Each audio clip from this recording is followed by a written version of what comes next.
Hello दोस्तों, नमस्कार। मैं हूं पोकर राम बामणिया। आप सभी का ऑनलाइन प्लेटफॉर्म के ऊपर हार्दिक स्वागत और अभिनंदन। आज हम बात करेंगे द्विसंकर संकरण के बारे में। आज के इस क्लास के अंदर हम दो जीनों की वंशागति के बारे में अध्ययन करेंगे या फिर द्विसंकर संकरण के बारे में बात करेंगे। इससे पहले हमने एक संकर संकरण के बारे में बात की और उससे रिलेटेड मेंडल के द्वारा जो वंशागति के नियम दिए गए, पहला और दूसरा दो नियमों के बारे में हमने डिस्कस किया। पहला नियम प्रभाविता का नियम और दूसरा नियम है वो पृथक्करण का नियम या विसंयोजन का नियम। इसको युग्मकों की शुद्धता का नियम भी कहा जाता है। तो आज हम बात कर रहे हैं द्विसंकर संकरण। अब द्विसंकर संकरण परिभाषा की बात करें तो यदि दो लक्षणों को एक साथ लेकर वंशागति का अध्ययन किया जाए तो उसे द्विसंकर संकरण या दो जीनों की वंशागति कहा जाता है। मतलब जब हम अध्ययन करेंगे तो उस दौरान हम दो लक्षणों को लेकर और वंशागति का अध्ययन करते हैं। मतलब दो लक्षणों को एक साथ लेकर वंशागति का अध्ययन करते हैं तो इसे दो जीनों की वंशागति या द्विसंकर संकरण कहा जाता है। तो इस पर देखिए, जब हम दो लक्षण एक साथ लेते हैं तो मेंडल ने क्या किया, मेंडल ने द्विसंकर संकरण के दौरान एक साथ दो लक्षण लिए। किसके लिए? बीज के लिए। बीज के दो लक्षण इन्होंने एक साथ लिए। अब बीज के कौन से? हमने पहले जो 7 जोड़ी विपर्यासी लक्षण है उस समय भी बढ़ा था। बीज के दो लक्षण कौन से? एक रंग और दूसरा आकार। तो देखिए, बीज के दो लक्षण लिए, रंग और उसका आकार। अब इसमें रंग में बात करते हैं तो प्रभावी जो लक्षण है वो है पीला, अप्रभावी है वो हरा। इस तरह से बीज का जो रंग है वो पीला और हरा, पीला प्रभावी, हरा अप्रभावी। उसी तरह से आकार की बात करते हैं तो आकार में बीज है उसका आकार गोलाकार, गोलाकार है तो प्रभावी, झुर्रीदार है तो अप्रभावी। इस तरह से बीज के हमने दो लक्षण ले लिए।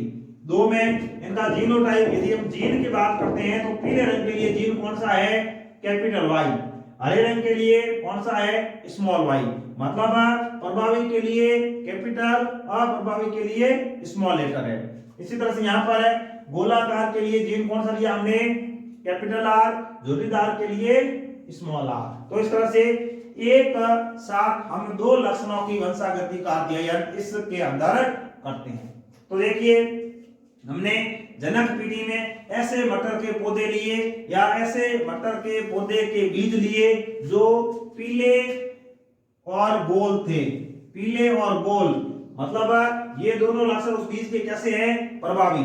ये दोनों लक्षण कैसे हैं? अप्रभावी। इसका मतलब ये हुआ कि ये जो प्रभावी लक्षण गोल पीले बीज, अप्रभावी लक्षण झुर्रीदार और हरे बीज, इनमें जब पर परागण करवाया जाता है तो हमें F1 पीढ़ी प्राप्त होती है और F1 पीढ़ी के अंदर हमेशा प्रभावी लक्षण प्रकट होता है। क्योंकि ये प्रभावी लक्षण है तो यहाँ पर ये F1 पीढ़ी में गोल पीले बीज है वो प्रभावी लक्षण होने के कारण यह लक्षण प्रकट हुआ। झुर्रीदार हरे अप्रभावी होने के कारण F1 पीढ़ी में प्रकट नहीं होते हैं। ये बात हमें प्रभाविता के नियम में पढ़ी थी।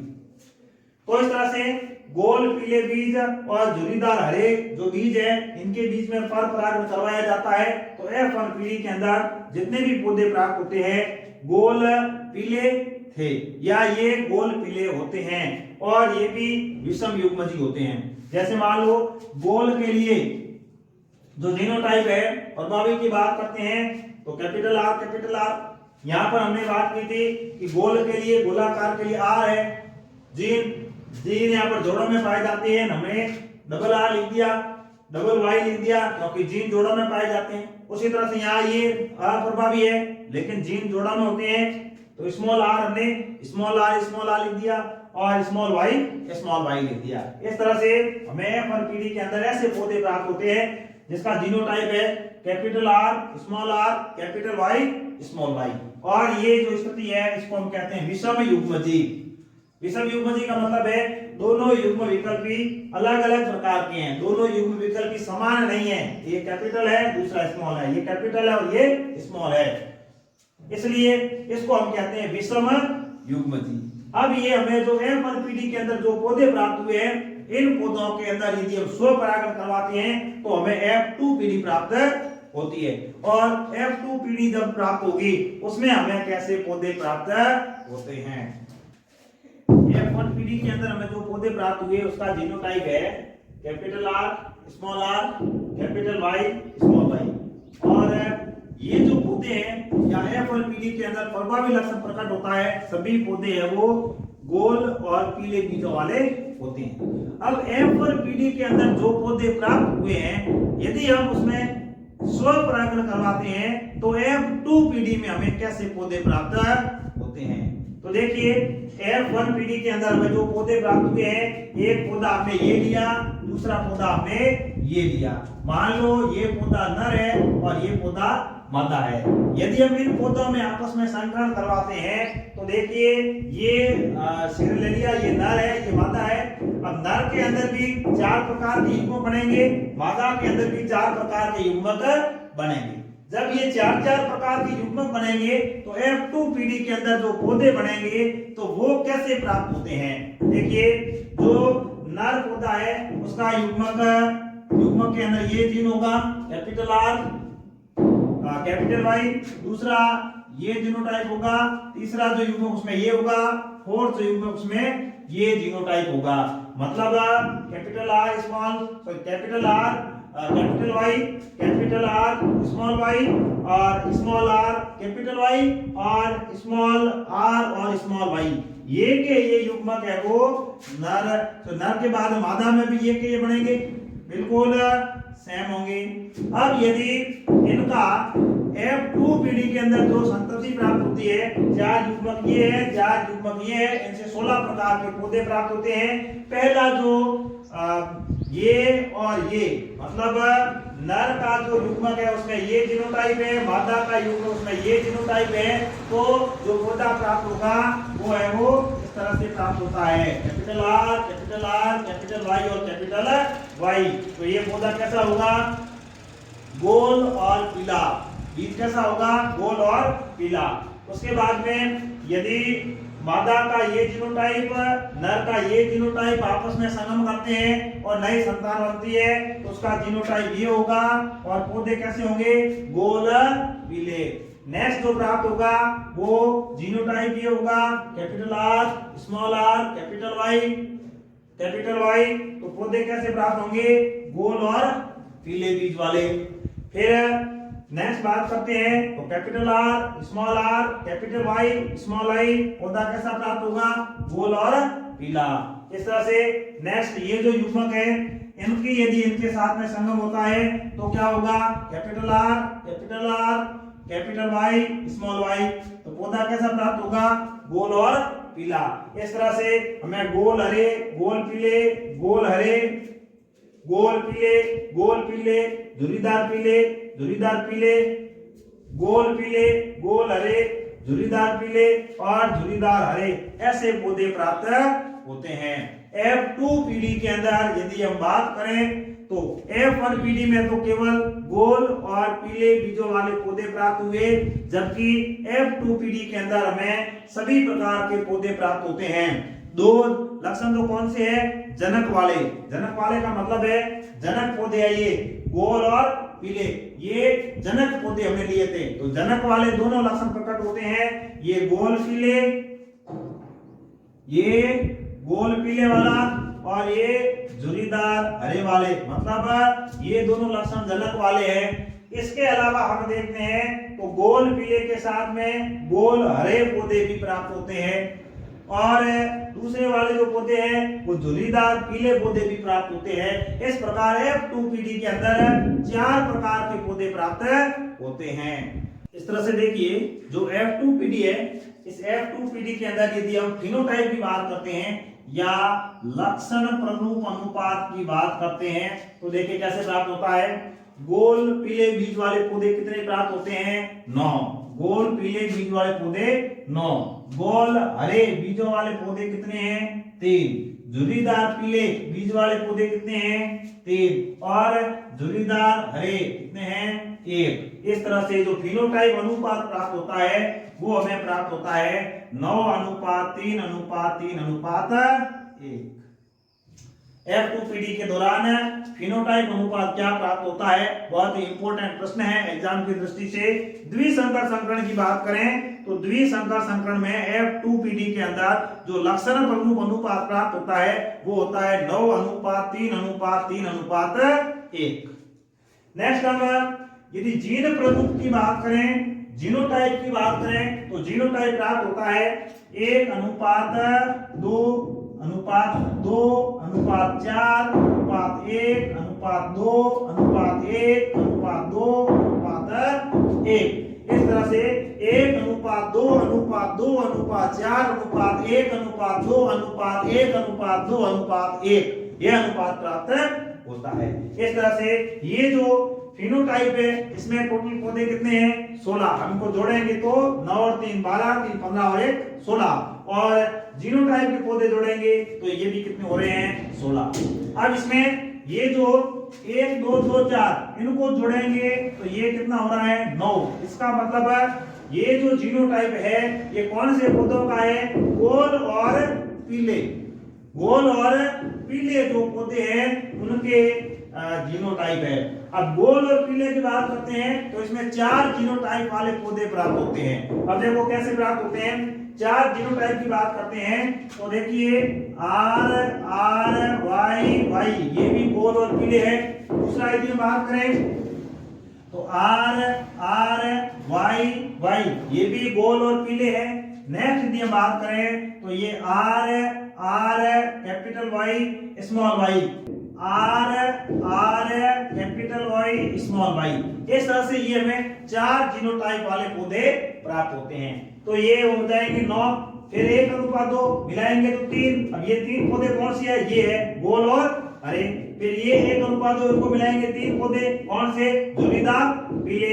और लास्ट में एक बच गया कौन सा है? झुर्रीदार हरा। इस तरह से हमें जीनोटाइप प्राप्त होता है। अब ये जो 2 अनुपात है, अनुपात अपने आप में इंपॉर्टेंट है। द्विसंकर संकरण के अंदर F2PD के अंदर फिनोटाइप क्या है? 9:3:3:1। और जीनोटाइप क्या है? जीनोटाइप ऐसे हम कहें तो ये जैसे 12:24:12:12:1 ऐसे भी आप याद रख सकते हो। 12:24:12:12:1 कुल मिला के कितने पौधे हो जाएंगे? 16। जीनोटाइप के अंदर भी कितने होंगे? 16। फिनोटाइप के अंदर कितने होंगे? 16। अब इस तरह से अनुपात के ऊपर आधारित कुछ समस्यागत प्रश्न भी पूछे जा सकते हैं। जैसे मान लो आपको बोल दिया कि द्विसंकर संकरण के अंदर यदि 320 पौधे प्राप्त होते हैं। मान लो एक क्वेश्चन है, द्विसंकर संकरण के अंदर गोल पीले झुर्रीदार हरे इन पौधों के बीच में संकरण करवाया तो F2PD के अंदर कितने पौधे प्राप्त हुए? 320। तो आप इसमें है वो फिनोटाइप लिखिए। तो हमें फिनोटाइप के बारे में जानकारी है। कैसे पौधे हैं? गोल पीले। अब गोल पीले और झुर्रीदार हरे ये जब पौधे आपस में पर परागण किया तो F1PD प्राप्त हुई, स्वपरागण किया तो F2PD प्राप्त हुई। और F2PD में अनुपात क्या प्राप्त होता है वो यहां दे रखा है। गोल पीले कितने होंगे? 9। गोल हरे कितने होंगे? 3। झुर्रीदार पीले कितने होंगे? 3। झुर्रीदार हरे कितने होंगे? 1। तो टोटल पौधे 320 है। तो अनुपात के हिसाब से देखेंगे तो 180 पौधे गोल पीले हो जाएंगे, 60 पौधे गोल हरे हो जाएंगे, 60 पौधे झुर्रीदार पीले हो जाएंगे और 20 पौधे झुर्रीदार हरे हो जाएंगे। इनको यदि जोड़ते हैं तो कितना आता है? 320। इस तरह से हमें जो 320 पौधे प्राप्त होते हैं हमने अलग अलग कर लिया 9:3:3:3:1। अब इस तरह से यदि ऐसा कोई परसेंटेज में पूछ लिया जाए, यदि क्वेश्चन में ये पूछा जाए कि झुर्रीदार हरे पौधे कितने प्रतिशत है। नेक्स्ट झुर्रीदार हरे पौधों की बात करते हैं तो झुर्रीदार हरे पौधे कितने परसेंटेज है तो हम परसेंटेज भी निकाल सकते हैं। इस प्रकार देखिए जो द्विसंकर संकरण है इसके अंदर गोल पीले पौधे कितने प्राप्त हुए? 180। गोल हरे कितने प्राप्त हुए? 60। गोल पीले कितने प्राप्त हुए 60 और झुर्रीदार हरे कितने प्राप्त हुए 20। अब यदि सबको जोड़ते हैं तो कुल पौधे कितने हो गए 320। अब इस तरह से हम जैसे गोल पीले गोल हरे झुर्रीदार पीले झुर्रीदार किसी का भी परसेंटेज निकाल सकते हैं। उदाहरण के लिए हम झुर्रीदार हरे पौधे कितने प्रतिशत है इसके बारे में बात करें तो देखिए परसेंटेज निकालने के लिए सबसे पहले झुर्रीदार हरे पौधे कितने हैं बटा कुल पौधे कितने हैं गुणा करेंगे 100 से। तो ये एक शून्य से शून्य कट गया और 2 का 100 से गुणा हुआ तो 200 बटे 32 और इसको सरल किया तो 100 बटे 16 और 100 में 16 का भाग दिया तो 6.25% आ गया। इस तरह से हम किसी भी लक्षण का है वो अनुपात निकाल सकते हैं परसेंटेज निकाल सकते हैं। प्रश्न कैसे भी पूछा जा सकता है। यहाँ पर 320 पौधे दिए हो सकता है वो आपको दे दे एग्जाम में दे दिया जाए 1000 पौधे। अब 1000 पौधे हैं तो अनुपात निकालेंगे अनुपात निकालने के बाद उसका परसेंटेज निकाल लेंगे। तो इस तरह से एक संकर संकरण हो चाहे द्विसंकर संकरण हो दोनों के अंदर अनुपात आपको पता है तो आप आराम से परसेंटेज निकाल सकते हैं पौधों की गणना कर सकते हैं। ये थ्योरी में भी क्वेश्चन है और ये अपने जो एनसीईआरटी बायो कक्षा 12 प्रैक्टिकल के अंदर भी इससे रिलेटेड क्वेश्चन है वो पूछे जाते हैं और हमें प्रैक्टिकल तौर पे ये काम करना भी होता है। तो एक ऐसा प्रश्न है जिसमें द्विसंकर संकरण के अंदर F2PD में कितने प्रतिशत पौधे हैं वो पैतृक के जैसा फिनोटाइप रखते हैं मतलब उसका लक्षण प्ररूप जो है वो पैतृक के समान है। ऐसे पौधे कितने होते हैं और इसका कितना परसेंटेज होता है। तो देखिए F2PD के अंदर द्विसंकर संकरण के F2PD के अंदर पौधे प्राप्त होते हैं गोल पीले 9 गोल हरे 3 झुर्रीदार पीले 3 झुर्रीदार हरे 1। तो इसमें हम ये देखते हैं कि ये और ये दोनों है वो लक्षण पैतृक के समान है। तो इस तरह से कितने पौधे हो जाएंगे पैतृक जैसा फिनोटाइप 9 + 1 = 10 ये पैतृक के समान है। अब यदि हम परसेंटेज निकालते हैं तो पैतृक पौधे कितने हैं 10 कुल पौधे कितने हैं 16 गुणा कर देंगे 100 से।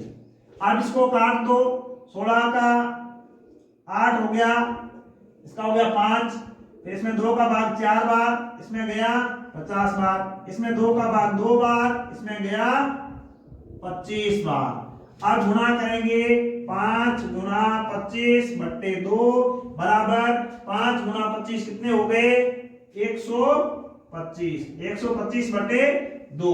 अब इसमें 125 में 2 का भाग देंगे तो 62.5% उत्तर आ जाएगा। इसका मतलब ये हुआ कि जो द्विसंकर संकरण में F2PD के अंदर जो पैतृक लक्षण वाले या पैतृक जैसा फिनोटाइप वाले पौधों का परसेंटेज क्या है 62.5%। अब हम ये बात कर देते हैं कि पैतृक के जैसा फिनोटाइप नहीं है ऐसे पौधे कितने हैं। तो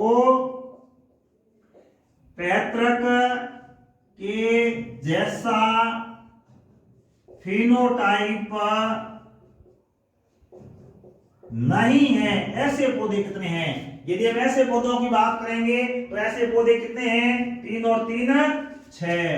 तो ऐसे पौधे 3 + 3 = 6 है। यहां देर का है गोल हरे और झुर्रीदार पीले ये दो ऐसे अनुपात हैं जो पैतृक के जैसे नहीं है या पैतृक से समानता नहीं रखते हैं। तो इसका यदि हम परसेंटेज निकालेंगे तो ऐसे पौधे कितने हैं 6 कुल पौधे कितने हैं 16 कुल पौधे यहां दे रखे हैं कुल पौधे 16 गुणा करेंगे 100 से। तो देखिए 16 इसमें 2 का भाग चला जाएगा 8 बार इसमें 2 का भाग गया 3 बार। अब इसमें फिर 2 का भाग जाएगा 4 बार इसमें 2 का भाग 50 बार इसमें फिर 2 का भाग दिया कितनी बार गया 25 बार इसमें गया 2 बार। गुणा करेंगे तो 3 × 25 बट्टे 2 3 × 25 बराबर कितने हो जाएंगे 75 बटे 2। अब 75 में 2 का देंगे भाग तो कितना उत्तर आएगा 37.5% 37.5। अब पैतृक के जैसा है 62.5 और पैतृक के समान नहीं है, कितना है 37.5। अब यदि हमारे पास पैतृक के जैसा फिनोटाइप आ गया तो इसको हम इस हिसाब से निकाल सकते हैं, नहीं तो इसको 100 में से घटाएंगे तो भी हमारा उत्तर आ जाएगा। तो इस तरह से जो एक संकर संकरण हो चाहे द्विसंकर संकरण हो, इसमें जो भी समस्यागत प्रश्न आते हैं, फिनोटाइप, जीनोटाइप, ये अनुपात है, पौधे कैसे प्राप्त होंगे, कितना परसेंटेज होगा, ऐसे जितने भी प्रश्न छोटे बड़े बनते हैं सभी प्रश्न हम इस हिसाब से सॉल्व कर सकते हैं। जीनोटाइप की बात करते हैं 12 24 12 12 1, तो उसमें यदि जीनोटाइप के बारे में अलग से पूछ लिया जाए तो भी हम बता सकते हैं, हालांकि वहां तक इतने लंबे प्रश्न नहीं पूछे जाते हैं। फिनोटाइप के ऊपर ज्यादा प्रश्न बनते हैं, जीनोटाइप के ऊपर कम बनते हैं, लेकिन यदि आ भी जाए तो हमें अलर्ट रहना है। हमें किसी भी प्रकार का क्वेश्चन यदि हमारे सामने हो तो हमें कर सकें ऐसी कंडीशन में होनी चाहिए। ऐसे प्रश्नों की आप बार बार प्रैक्टिस करें, बार बार प्रैक्टिस करोगे तो ये सब चीज आपको समझ में आ जाएगी। काफी कुछ प्रश्न मैंने सॉल्व करने की कोशिश की है, लेकिन प्रश्न एग्जाम के अंदर थोड़ा इसको घुमा फिरा के दिया जा सकता है, लेकिन जो कंसेप्ट बेस्ड क्वेश्चन थे वो हमने यहाँ पर सॉल्व कर लिए। तो इस तरह से आज की क्लास के अंदर हमने डिस्कस किया द्विसंकर संकरण। द्विसंकर संकरण या दो लक्षणों को एक साथ लेकर वंशागति का अध्ययन, इसको दो जीनों की वंशागति भी कहा जाता है। अब इसमें मेंडल ने जो द्विसंकर संकरण का जो प्रयोग किया, बीजों के लक्षण लिए, कैसे लिए बीज, एक तो बीज का रंग लिया, दूसरा बीज का आकार। बीजों का रंग कैसा, पीला और हरा, पीला प्रभावी, हरा अप्रभावी। आकार की बात करते हैं तो गोलाकार और झुर्रीदार, गोलाकार प्रभावी, झुर्रीदार अप्रभावी। तो इस तरह से मेंडल ने ऐसे बीज लिए जो गोलाकार और पीले थे, दूसरे ऐसे बीज लिए जो झुर्रीदार और हरे थे, आपस में संकरण करवाया। तो F2PD के अंदर प्रभाविता के लक्षण के अनुसार, प्रभाविता का जो नियम है उसके अकॉर्डिंग सभी पौधे गोल पीले प्राप्त होते हैं।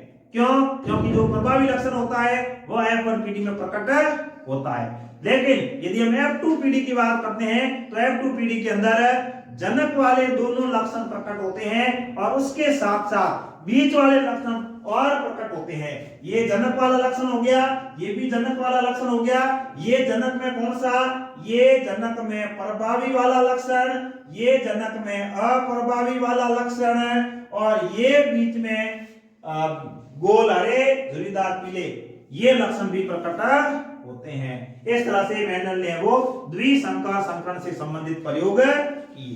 एक और समस्यागत प्रश्न है कि द्विसंकर संकरण में F2PD के दौरान पैतृक लक्षण और नए संयोग बनते हैं, उनमें क्या अनुपात होगा। तो देखिए द्विसंकर संकरण में जब हम F2PD की बात करते हैं तो F2PD के अंदर देखिए हमें पौधे प्राप्त होते हैं गोल पीले। कैसे पौधे प्राप्त हुए, गोल पीले, और दूसरे जो झुर्रीदार हरे, दो प्रकार के ये जो पौधे हैं, गोल पीले कितने हैं 9, झुर्रीदार हरे कितने हैं 1। इस तरह से ये कितने पौधे प्राप्त हो गए 10।